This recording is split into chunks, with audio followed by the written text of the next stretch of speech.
back with part 2. We're going to get right into it. We're not going to waste any time tonight, Monops. No I like time. that. Actually, we just wasted a little bit of time with my whole no time We're spiel. wasting 11 seconds actually. Jesus. I don't even know what to say. That's what I got to deal with on a weekly basis. Let's just jump right into the whole Randy Moss saga. I mean, this is like the off-season of contracts for the Patriots. Oh my God. You got Logan Mankins, Tom Brady, Vince Wilfork, now Randy Moss. They took care of Wilfork. Brady's looking like he's going to get done in the next day or Closer and two. Closer, yeah. Mankins, I think he's just being such a bitch about everything. It's like you're an offensive lineman. Pump your fucking brakes. I mean, I understand he wants to be paid, he wants to be respected, stuff like that. There's better ways of doing it than holding out, not participating. Isn't he getting fined every day for not showing I up? believe so. So this is a great career decision on his part. That's one of the things that just pisses me off about the NFL is that you can just be like, oh, I don't like my contract, so I'm just not going to play. Dude, everybody Honor just your holds out. fucking contract, bro. Everyone holds out. It's unreal. Every person holds out. It just doesn't make sense. Except Tom Brady. Yep. Never holds out. Tom Brady He's the man. is the fucking man. You think Randy's going to get a new deal? I mean, he's entering the last year of his deal. He's got $6.4 million this year. He's 33. He's going to be 34 next year. Yeah, he's going to be 44. It's going to be an 11-year hike.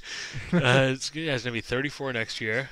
You think he's worth a new deal? Can he still produce? I think as long as he has Tom Brady throwing the ball, he can very much still produce. He had 83 catches last year, over 1,200 yards, and 13 touchdowns. That's a guy who they said had an off couple of games. That's a awesome season regardless. I'm sure there are plenty of wide receivers that wish they could have an off couple of games and still put up that kind of stats. But with Randy Moss in the mix, they make them such a dynamic team. Yeah, sure, he's getting older. He probably lost a step, but he's still a threat every time he's on the field. And I think, not getting Brandon Marshall, not getting Anquan Bolden, not going after TJ Hoosh when he was released, he's that much more, important now. Because Hoosh option B is Wes Welker, but there's no option C right now. Yeah, see, I totally agree with you with the fact that if they'd went out and given up the 4th and 5th round pick for Bolden, which is so cheap, by the way, God. especially with the fact of us getting Oakland's 1st round pick next year. I mean, if they went out and got Bolden, fine. For 1 year you'll have Bolden, Moss, and Welker. That's like having a better Moss, Stallworth, Like Welker, a and Pro look what Bowl happened team. that year. Right? I do think he will get a new deal. I don't think it's going to be before the season starts. Yeah, I don't I so think it'll either. be halfway through the year, but don't be surprised if by game 5, 6, his numbers are through the roof, and then he doesn't accept the new deal. He wants to test the market. Oh, Don't absolutely. be shocked. Do you think Moss has that kind of you got to baby him attitude? You think if they don't give him the contract, you think he's going to tank it this year? You think he's going to throw an attitude, give up on plays, stuff like that? Remember the Minnesota game where he walked off? Oh, The yeah. Oakland game where he was just chilling, not doing anything? I hope he doesn't have a little tantrum. I mean, it kind of seems like he's already getting there. No one wants me, blah, blah, blah. But you're basically playing for a contract. You want to show teams that you want to still play the game and that you're able to play the game. You want to show teams that you're a little fucking diva, just crying like a little bitch. It's like clearly this team is going to put Tom Brady before you, and you need to realize that. And, like I said about other things that we've talked about in the past few weeks, I don't want him to be a TO. He's a great player. I don't want them to be like, oh, shit, he's got personal issues. I'm not going to sign him. Because he's a phenomenal player that can still play this game at a high level. I totally agree with you, man. I mean, with Belichick, Brady, even Welker on that team, Robert Kraft is one of the most respected owners in the league. Oh, yeah. I just don't think if Moss tanks it on the Patriots, that's going to be such a bad thing for him. Especially if you're not a team established like the Patriots, you're not a Colts, you're not you're not one of those teams that have the balanced front office, good coach, respectable veteran players. I mean, you're not going to want to take a chance on this guy because if he comes to your team, does the same thing, you might not have the right people to handle it. So I don't think he's going to do that. I think he's a lot more. He's definitely older. I think he's wiser than he was a couple of years ago. I don't think he's going to hold out. I don't think he's going to act up. I don't think we're going to have any problems with Randy Moss. I think we're going to have one of his best years again this year. I hope so. He's got 44. Contract year, baby. He's Go got get it. 44 TDs through 3 years with the Patriots. Could you imagine if he notches another 16 onto this year, and he's at 60 touchdowns in 4 years? That's absolutely inhuman. And it's very possible Brady now, a year removed from his surgery, so he's got a year back under his belt. He's more focused, more fluid. I think it's very possible to have 16 touchdowns this season. Yeah, see, I like our offense is going to be so much fun to watch this year. Oh, yeah. Our defense scares the hell out of me. That is true. It's just Sam Bradford tore us up in the preseason. Eli came out there on the first drive, 7 plays down the field, 86 yards, something, touchdown. Scary boom. situation. We're going to have to win our games this year by just outscoring people. Blow people Because out I with think the our kid. defense is going to let up mid-20s, low 30s almost every game. Oh, I don't dude. see them holding anybody to like It's gonna be 30. ugly. Maybe Buffalo. C.J. Spiller might I break could for roll one. up 220. You and I could go out there Sure, with let's some do it. pretty awesome flag football little Right. ties and put up at least 10 on Buffalo. Get out of here, Trent Edwards. Trent Edwards, I'm not even going to get into that guy. I mean, he's just terrible. They're so lucky they got C.J. Spiller because they have something to look forward to again. But, I mean, I don't see them ever being – not ever. I mean, something's got to change eventually. Brady's eventually going to retire. Yeah. Rex Ryan will hopefully die of a heart attack. Fucking hate that guy. Whatever it is. Buffalo will eventually come up again, but it's not going to happen in the near future. Not with Trent Edwards. Yeah, they need to sign Matt Leinart. That's what needs to happen. Oh, Matt Leinart went to the Texans. I know. I'm just saying. I'm so excited. I'm Get your getting a Matt reference, only Leinart one-year Texans deal. jersey. I'm so excited. What about the other thing with the Patriots? Getting back on topic here, are they cheap? They ran into the whole contract thing with Deion Branch, let him go. Asante Samuel, he walked. With Randy Moss, it looks like it's possibly going that way. With Mankins, Brady, I'm not saying they were cheap with him, but what's taking so long? Are the Patriots a cheap franchise? Do people look at them as being stingy when it comes to contracts? This is gonna kill me to say because I really love the Patriots, but they are most definitely a cheap franchise, and it's sad because Bob Kraft probably has more money than 95% of the owners in the league, and they just don't want to spend it. To talk about Brady, he's taken salary cap friendly deals so they could go and sign all the players. He's making like $6 million a year this year. This guy is the best quarterback in the NFL, possibly one of the best in history, and he's making $6 million a year. That is unbelievable. He deserves every amount of money that he gets in his next contract. But also with Asante Samuel, like you said, Ellis Hobbs, blank on his name, Givens from a few years ago, they let him walk. Deion Branch. We've had Richard Seymour too. We've had some great players that we just let walk away because we didn't want to pay them. We're like, oh hey, work your ass off for your rookie contract. As soon as you get good and are deserving of a big contract, get the fuck out of here. That's the other thing. People, they sign the rookie contract. They're so excited. They're so amped up out of college. They go out there. They overperform. Then automatically, they want the huge contract because the top 10 picks get these huge deals. Sam Bradford just signed an absolutely absurd contract where he's making more than Tom Brady. It's unreal. Without ever throwing a pass. That's another thing I hate about the NFL, dude, is that the first 10 picks never have played an NFL game, and they're getting these unreal salaries. I gotta change Jamarcus that. Russell. Good pick, Alvin Davis. Good salary right there. Yeah, I'm with you too. I don't think that the Patriots are cheap. I just think that they honor the contracts on their end. They expect their players to honor the contracts too. Patriots have always had that team first mentality. They hate it when players go out there and make it me. Yep.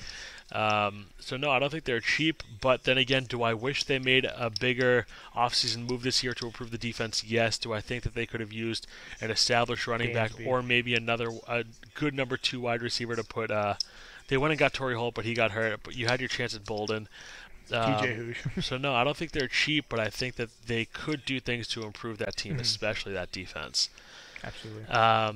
Quickly, before we get into the celebs, on our fan page, Anthony Talbot wrote in his comments for the baseball picks. He says that American League MVP will be Miguel Cabrera, National League MVP will be Joey Votto, AL Cy Young, he went with you at CC Sabathia. No, you went with Buckles, but you think CC's going to do it. Will probably win it. NL Cy Young, he went Roy Halladay, but then he went back on Halladay and said he's going to take Matt Latos of the Padres. If the Padres miss the playoffs after being up and then blow this, they lost 10 in a row. It's unbelievable. Latos is going to be out of it no matter how good he pitched. And then for Manager of the Year, he says toss-up between Dusty Baker, Bud Black, and Bobby Cox. That's so true on all 3 counts. He thinks Dusty's going to take it, though. Anthony, thank you for joining. I know you're all the way out there in California. I saw that you're one of Arya's friends. Thanks for joining the page, man. Thanks for the support. Keep writing in. We always like to give our fans shout-outs on the show. We encourage all you guys to do that. Email us at didthatjusthappen@rockymail.com. Visit our fan page. Tell your friends to join. Dan Simler, this is a subliminal message to you again. Tell your friends. You're an administrator, bro. Unreal, this guy. He's lucky he's the man, and he's just the coolest dude ever. And even if he wasn't unlucky, like, what the hell could I do to him? I'd be like, Dan, please. He's an assassin. Matt, which celeb's getting on your nerves, man? Who do you want to smack? Well, I'm going to pull a Jordan right now, and I'm going to have a celebrity that I want to smack and a non-celebrity I want to smack. Nice. If that's okay with you. I won't be long, I promise. The celebrity I want to smack is Joe Montana. Seriously, because, dude, you're Joe Montana, and you're shitting on the Rudy movie. He's like, oh, that never really happened. They didn't chant Rudy. They weren't as nice to him as the movie like suggested and all this shit. It's like, dude, first off, it's a fucking movie.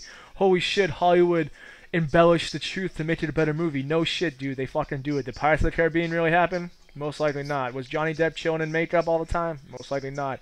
It's a movie. You're Joe Montana. He's a nobody. Just let it be, dude. Stop being a little bitch. Alright, my non-celebrity I want to smack is Bleep, the person who, sorry, I'm self-censoring myself, the person that created the rumor that I died.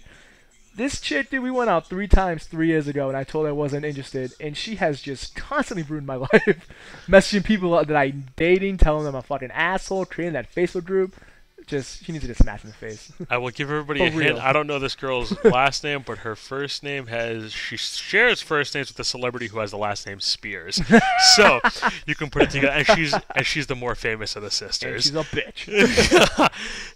Crazy one at that. For me, I had trouble this week. My Sammy Sweetheart thing last week took off. I mean, I saw tonight's episode. I hate the girl. Don't take shots at my JWoww. Dude, she's not hot. She is naturally beautiful. We're not going to get into this conversation. We're going to leave the Jersey Shore talk for once the season's over, because we're going to have do a whole week-long segment. Like, we're going to have to do 12 shows in 1 week. Yeah. Just to cover the Jersey Shore. My celebrity is Ron Artest. You just read this to me like 15 minutes ago. This guy is already selling his World Championship ring to fund, what'd you say?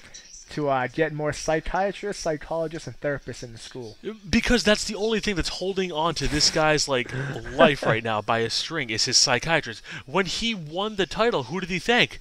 I'd like to thank my psychiatrist. Yep. He's going around the schools preaching about mental health, and this fucking idiot is upselling his championship. Didn't he take a year off from the NBA or whatever to promote his rap album? Yeah, he's a fucking mess. And he also jumped is not a stands. He laid people out. Not afraid to fight fans. Ron Artest is a jackass. He went team to team. Practice like the Lakers took a huge shot on him. He finally wins his first championship. There's no guarantee he's going to win a second one. Miami's now together with LeBron, Wade, and Bosh. Celtics are rejuvenated, going for one more push. The West is kind of a cakewalk with everybody in there now that Omari's gone. But give me a break. You don't sell your World Championship, especially your first one. You won it in June, too. It's not even like you're in monetary straits and you need to sell it. It's been like 2 months. Doesn't he have his own money? Can't he donate his own money? Like, what's he going to get for this ring? 40, 50K, something like that? Who the fuck's going to buy it? Maybe more. I don't know the going price for a World Championship ring. But, unreal. I mean, I just don't understand how this guy is, how anybody likes him. He's just a jackass. Wrapping up and off. So we had such a good night tonight. Tonight was just awesome. I feel like we're getting better and better. Dude, we really are. We say it every week, but it's so true. Not to brag, but we're doing pretty well. Oh, no. I mean to brag. I'm very cocky. I'm conceited. I'm into myself. We're bragging. But honestly, to the fans, keep adding your friends, dude. If you want to be an administrator, let us know. If you want to add fans, we'll help you out with that. But we just want to make this huge. And we need your help, and we appreciate you guys listening and emailing us and everything. We love you guys a lot, and we really do appreciate that. Yeah, just don't change crazy stuff on our website if we make you an administrator. Don't be one of those guys. Tiffany Welsh. I mean, like I said, Matt's got a good point. If you know people who want to come in, either send them our link, we'll make you an administrator or whatever. We made Dan Silver an administrator. We're still waiting for the results. I'll put in my jabs. Silly shots I could ever take. I ain't trying to play I'm calling it right now. But yeah, man, we hit some good topics this week. For next week, Entourage is like one of me and Matt's favorite shows. We're gonna watch the finale this weekend, and hopefully analyze the season a little bit. Give a good little, our little Roger and Ebert. Is it Roger or Siskel and Ebert? I don't know which one. It's I'm not sure anymore. Actually, somebody and Ebert. We're gonna do our little thing on Entourage. What our prediction is for the last season next year. Ebert and Roper. I was way off. Dude, you really were. We got to get out of here. I got to catch up on my movie lingo, logic, nonsense. Special thanks to Anthony for writing in, Brainy for writing in. Brainy had a really, really awesome celebrity he wants to smack. It was the Joe Montana one also. Thank you for the idea. My He pretty much just said, you got 3 rings. He's got one of the best sports movies of all time. Lighten up. Get off the bag. Boom. Brainy couldn't say any better. Keep writing in, guys. We love you all. Take care. Thank you.